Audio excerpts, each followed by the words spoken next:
श्री स्वामी समर्थ. नमस्कार, मी Vaishali. Moms kitchen food चॅनलमध्ये तुम्हा सर्वांचं मनापासून स्वागत. आज आपण स्वीट कॉर्न चाट बनवणार आहे. यामध्ये आपण अजिबात तेलाचा वापर करणार नाही. सर्वप्रथम आपण 2 मक्याची कणसं घेतले, स्वीट कॉर्नचे कणसं घेतलेत. त्याचा या पद्धतीने पाला आपण काढून घ्यायचा आहे. त्यानंतर थोडे केसरासारखं असतं तेही काढून घ्यायचं आहे. या पद्धतीने दोन्ही कणसं आपण सोलून घ्यायची आहेत. पुन्हा मध्यभागी या पद्धतीने आपण कणीस मोडून घ्यायचं आहे, म्हणजे एकदम अलगद असे आपले स्वीट कॉर्नचे दाणे निघतात. या पद्धतीने परत बोटाने आपण अंगठ्याने दाणे काढून घ्यायचे आहेत. एकदम सहज असे हे दाणे निघून येतात. याच पद्धतीने आपण सर्व कणीसचे दाणे काढून घ्यायचे आहेत. तुम्हाला मी जवळूनही दाखवत आहे. हे बघा, एकदम सहज असे आपले दाणे निघत आहेत. आणि तुम्ही जर आपल्या चॅनलवर नवीन असाल तर प्लीज चॅनलला सबस्क्राईब करा, म्हणजे आपल्या नवीन नवीन रेसिपीचे नोटिफिकेशन तुम्हाला येतील. आता आपले स्वीट कॉर्नचे दाणे काढून झालेले आहेत. हे बघा, एवढे दाणे निघालेले आहेत स्वीट कॉर्नचे. त्यानंतर दुसरीकडे आपण गॅसवर कढई ठेवलेली आहे. इथे मी लोखंडी कढईचा वापर केलेला आहे. गॅसची फ्लेम मीडियम ठेवलेली आहे.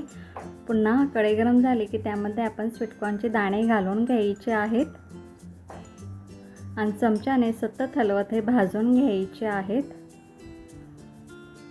गॅसची फ्लेम मीडियमच ठेवायची आहे.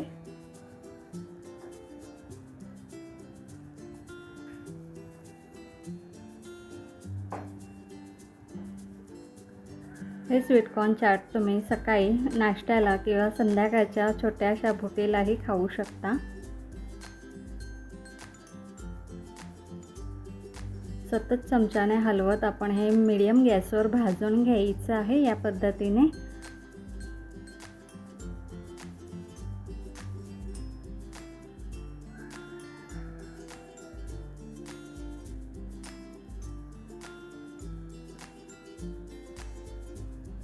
यामध्ये चाटमध्ये घालण्यासाठी मी पहिलेच कांदा आणि टोमॅटो चिरून घेतलेला आहे. मीडियम साईजचा एक टोमॅटो घेतला आहे आणि एक मीडियम साईजचा कांदाही बारीक चिरून घेतलेला आहे. पुन्हा कोथिंबीरही आपण स्वच्छ धुवून बारीक चिरून घेतलेली आहे. आता तुम्ही बघू शकता आपले स्वीट कॉर्नचे दाणे भाजत आहेत.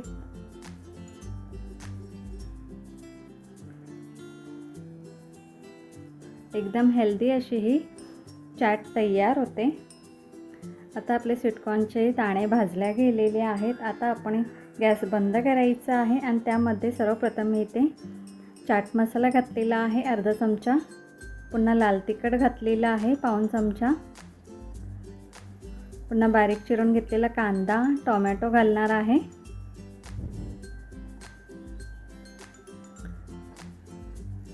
आणि पुन्हा हे चमच्याने चांगले एकत्रित करून घेणार आहे. थोडंसं चवीप्रमाणे मीठ घालायचं आहे आणि पुन्हा हे आपण चमच्याने चांगलं एकत्रित करून घ्यायचं आहे.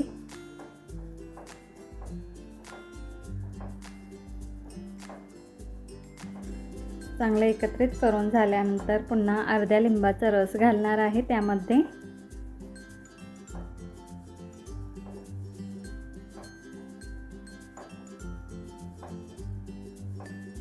मी इथं मीडियम साईजचा लिंबू घेतलेला, म्हणून अर्धाच लिंबाचा रस घेतलेला आहे. पुन्हा हे चमच्याने चांगले एकत्रित करून घ्यायचं आहे. पुन्हा आपण त्यामध्ये कोथिंबीर घालायची आहे आणि पुन्हा हे चांगलं चमच्याने एकत्रित करून घ्यायचं आहे. आता आपली भेळ तयार झालेली आहे. तुम्ही बघू शकता किती मस्त आपली झिरो ऑइल भेळ तयार झालेली आहे स्वीट कॉर्नची. आहे ना, एकदम हेल्दी अशी स्वीट कॉर्न चाट.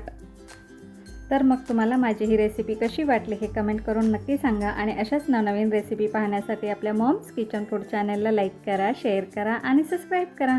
सबस्क्राईब करायला अजिबात काही लागत नाही. वाट कोणाची बघताय, करा ना आपल्या चॅनलला सबस्क्राईब. थँक्यू.